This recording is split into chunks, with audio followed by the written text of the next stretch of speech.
රස පියසට ආදරෙන් පිළිගන්නවා. අද මම හදන්න යන්නේ මෙන්න මේ රසමලස්ස ඩෙවල් එක. මේක මම හදාගත්තේ ගෝමල් වලින්. ඉතින් චිකන් වගේම රසට ගෝමල් වලින් ඩෙවල් එක හදාගත්තේ කොහොමද කියලා අපි බලමු. මේ තියෙන්නේ මම ගත්ත ගෝමල් ගෙඩිය. ගෝමල් වල චුටු චුටු පණුව එහෙම ඉන්නවා. ඒ හින්දා අපි හොඳට ඒව බලන්න ඕනේ. ඉස්සෙල්ලා මම මේ විදිහට ගෝමල් ගෙඩිය කොළ ටික අයින් කර ගන්නවා.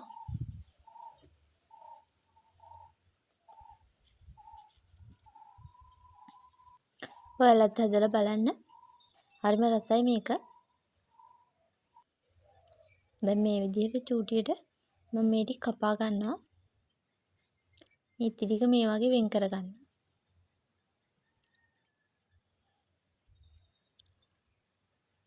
මේ අතර හොඳට බලන්න පොඩි පොඩි සත්තුවෙම ඉන්නවද කියලා. මේව ලොකු වැඩි හින්දා මම තව පොඩ්ඩක් පොඩියට කඩා ගන්නවා.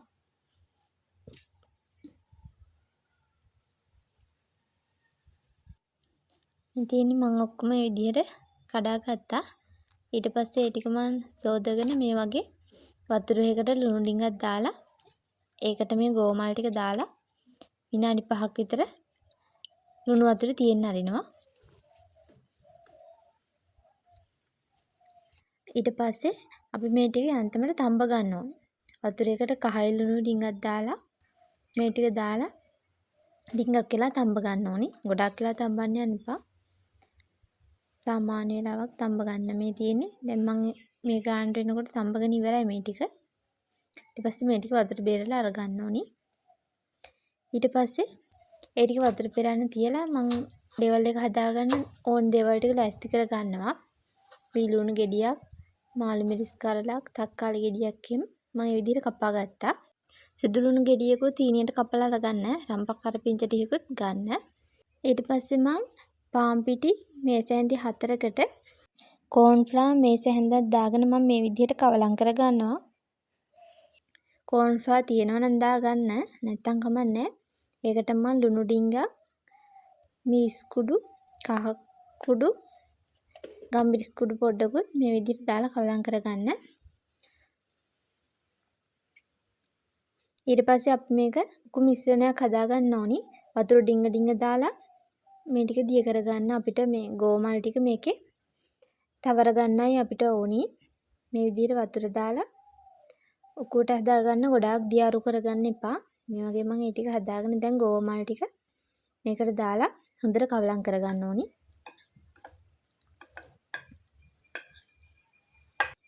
මේ තියෙන්නේ මම ගෝමල් ඔක්කොම ටික මේ විදිහට මේ මිශ්‍රණයේ කවලම් කරගත්තා. ඊට පස්සේ තෙල් චාර්ජර් ලිපේ තියලා ගෝමල් ටික අපි බෙද ගන්නවා. මේ විදිහට ටික ටික දාලා මම බෙද ගන්නවා. මේක රන්වන් පාට වෙනකොට බාගත්තාම හරි.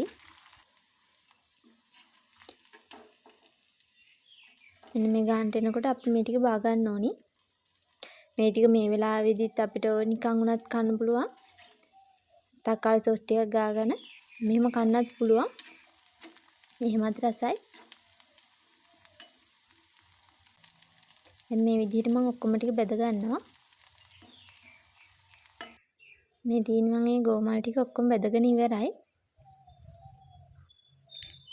දැන් මම පෑන් එකකට තෙල් ටිකක් දාලා ඩෙවල් එක හදාගන්න. අපි කපාගත්තු අර සිදුලුණු ගෙඩිය දාගන්නවා මේ විදිහට. තෙල් ටික රත් වෙගෙන එනකොට මම මේ ටික දාගන්නවා. මාළු මිරිස් කරලත් දානවා. ඊට පස්සේ කපාගත්තු බීලුණු ටිකක් දානවා. බීලුණු මම කොටු හැඩයට තමයි කපාගත්තේ. රම්පේ කරපිංච ලුණු ටික දාලා කවලම් කරගන්න ඕනේ. කෑලි මිරිස් ඔයාලට අවශ්‍ය ප්‍රමාණයට එකතු කරගන්න. තක්කාලි ගෙඩියකුත් මම මේ වෙලාවේ දාගන්නවා. ඒ වගේම ගම්මිරිස් කුඩු ටික. තක්කාලි සෝස් මේස හැන්දක් වගේ දාගන්න.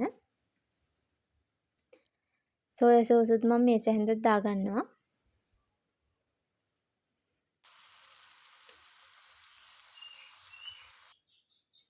දැන් මේකට මම ගෝමල් ටික එකතු කරනවා. මේ ටික එකතු කරලා හොඳට කවලම් කරගන්න.